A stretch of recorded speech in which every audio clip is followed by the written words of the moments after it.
గురువుగారు, శ్రీ విశ్వావసునామ సంవత్సరంలో ధనుస్సు రాశి వారికి ఎలా ఉండబోతుందండి? ఈ సంవత్సరం ధనస్సు రాశి వారికి మూల 1, 2, 3, 4 పాదాలు, పూర్వాషాఢ 4 పాదాలు, ఉత్తరాషాఢ 1 పాదం ఈ ధనస్సు రాశిలో ఉంటాయమ్మా.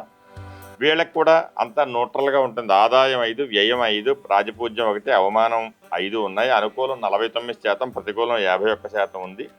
వీళ్ళు కూడా ఎంతసేపు గోదానం, గోసేవ చేసుకుంటూ, అలాగే భగవంతుడి యొక్క సేవను చేసుకుంటూ, భగవంతుడికి సంబంధించినటువంటి ఎక్కువ కార్యక్రమాలతో పాటు వీళ్ళు ఈ సంవత్సరం అంతా కూడాను వీలైన మటుకు ధనస్సు రాశి వారికి సప్తమంలో అంటే ధనస్సు రాశికి అధిపతి గురుడు, ఆయన సప్తమ స్థానంలో మిథునంలో ఉంటాడు కాబట్టి చక్కగా వీళ్ళ భార్యాభర్తల అన్యోన్య దాపత్యం దగ్గర నుంచి కూడా అన్నీ అనుకూలంగా ఉంటాయి.